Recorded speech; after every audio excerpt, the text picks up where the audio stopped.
Hello, it's Ryan from 2minutetennis.net, and in this video, I'm going to share with you the #1 single strategy you need to practice in order to win more singles matches. This is it. If you can practice this strategy over and over again and do it in matches, you're going to beat opponents you've never beaten before.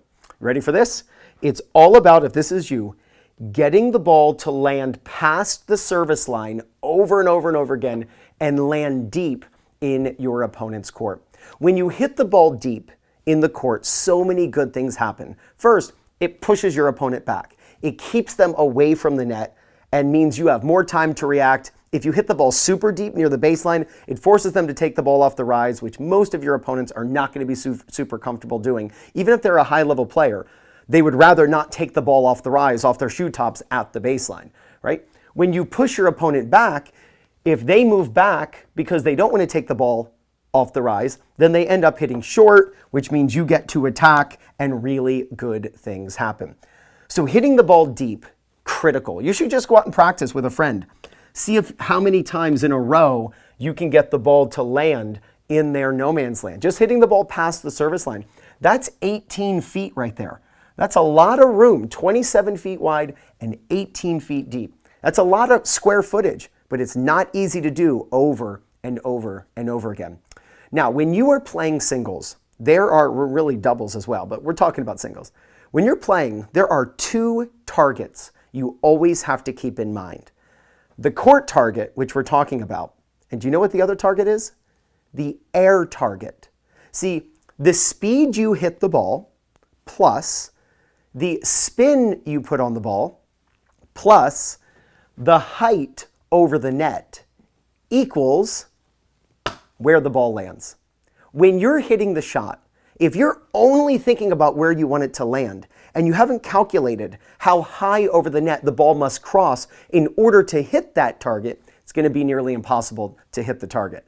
So when you are hitting baseline to baseline, surprisingly, you've got to hit the ball. I'm going to draw this line over the net. You get to hit the ball quite high over the net and still keep the ball in. You don't need to rip topspin the way Rafael Nadal does to do this. As long as you're behind the baseline and you're hitting the ball 3 feet, 4 feet, 5 feet, 6 feet over the net. I'm not talking 20 feet, but I'm talking 3, 4, 5, 6 feet over the net. You are going to hit the net less because you're avoiding the net because you're not skimming it, which people love to do, and they just hit the nets a lot and they hit the ball short. But when you hit the ball sufficiently over the net, almost like you're hitting over a second net, like there are two nets here.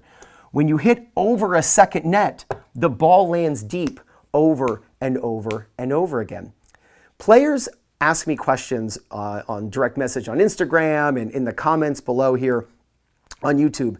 They'll say things like, can you teach me how to hit the ball really low over the net and make it land near the baseline? And my response is always, no, I can't, because that's not how you do it. You can't hit the ball an inch over the net and get it to land on the baseline unless you are hitting the ball 150 miles an hour. And nobody can do that and do it repeatedly and do it with any bit of confidence. So what you need to do is practice rallying with a certain height in mind. And just while you're rallying, notice the height that the ball is traveling and then notice where it lands.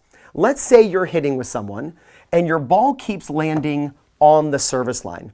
And you're thinking to yourself, you know what? I want to get this ball to land super deep. I want it to land deeper. Well, what's the correction you have to say in your mind?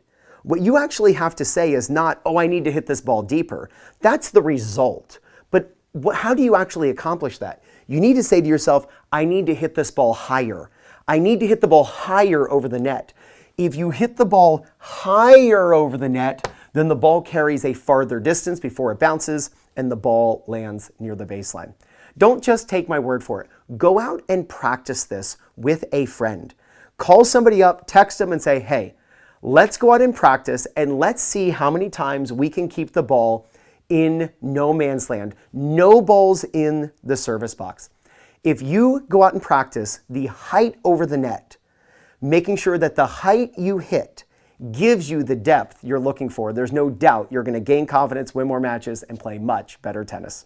This is Ryan Reedy from 2minutetennis.net. You got this.